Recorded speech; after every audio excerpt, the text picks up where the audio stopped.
un point crucial qui fait qu'on se présente et qui est extrêmement simple. De la même façon que il y a 10 ans, on savait que nous aurons ces besoins, nous connaissons aujourd'hui les besoins de demain. Je ne suis pas en train d'inventer quelque chose. La population, elle est là et nous savons déjà les besoins qu'il y aura. Alors, je vais prendre 3 exemples simplement pour dérouler un petit peu les besoins qu'il y a.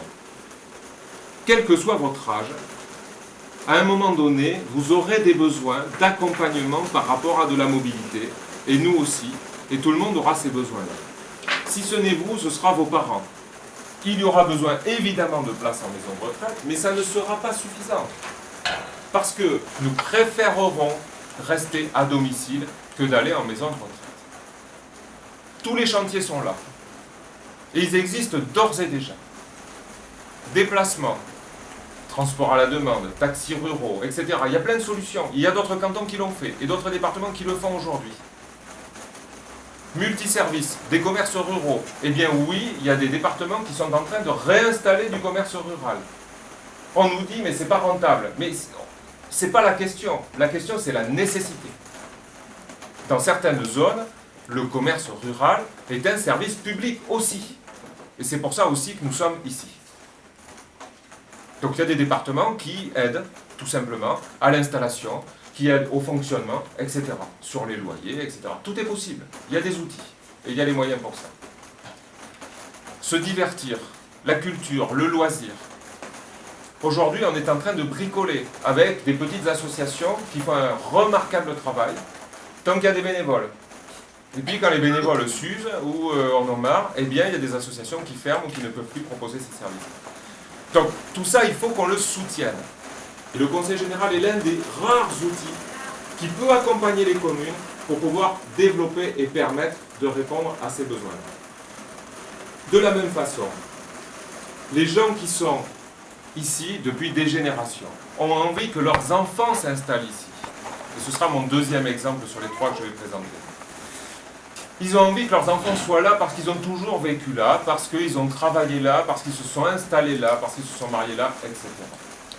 Aujourd'hui, leurs enfants n'ont pas accès, pour des raisons de coût, essentiellement de coût du foncier, pour des raisons de constructibilité.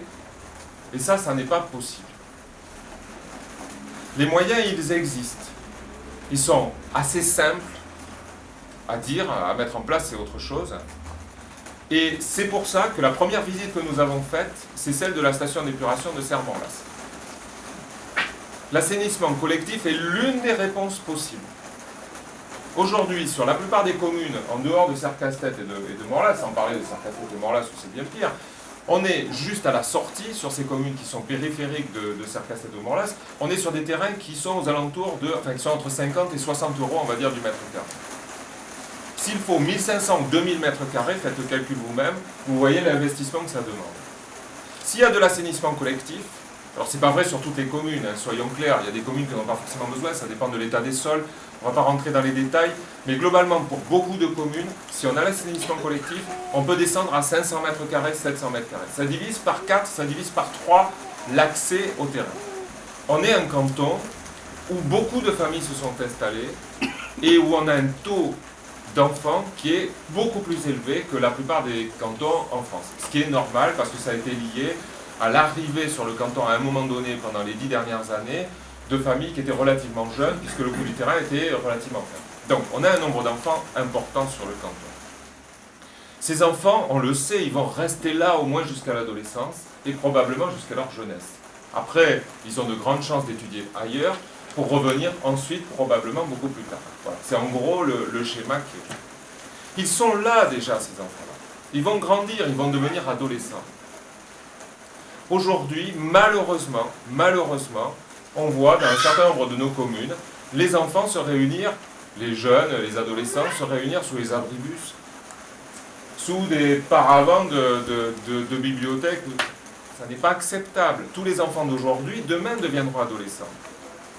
Où vont-ils se rencontrer? Que vont-ils faire? Alors, tant qu'il y a des associations, tant qu'il y a des outils, comme il y en a à Serre-Castet, à Morlas, comme il y en a dans d'autres communes, à Buros, je pense, à d'autres endroits, où il y a des gens il y a des associations qui sont là, je pense à Bernadette, au tennis de table, etc. Il y a des associations qui travaillent pour ça. Mais il n'y en a pas partout. Il n'y a pas la réponse partout. Et il est important qu'on puisse accompagner ça aussi, parce que les adolescents de demain sont déjà ici. Et il faudra répondre à leurs besoins. Si on ne répond pas à ce besoin-là, eh bien on aura les pires difficultés. Les besoins qui n'ont pas été couverts il y a 15 ans et qui font qu'on a des soucis aujourd'hui, non seulement il faut rattraper ce retard-là, et nous ferons tout pour le faire, mais en plus, les besoins de demain sont déjà là. Il ne faut pas être devin pour les connaître, ils sont là. Et donc c'est aujourd'hui qu'il faut prévoir, accompagner l'ensemble des acteurs qui sont présents sur le canton pour permettre de répondre à ces besoins. Alors, simplement, je vous propose qu'ensemble, nous décidions de notre avenir. Merci.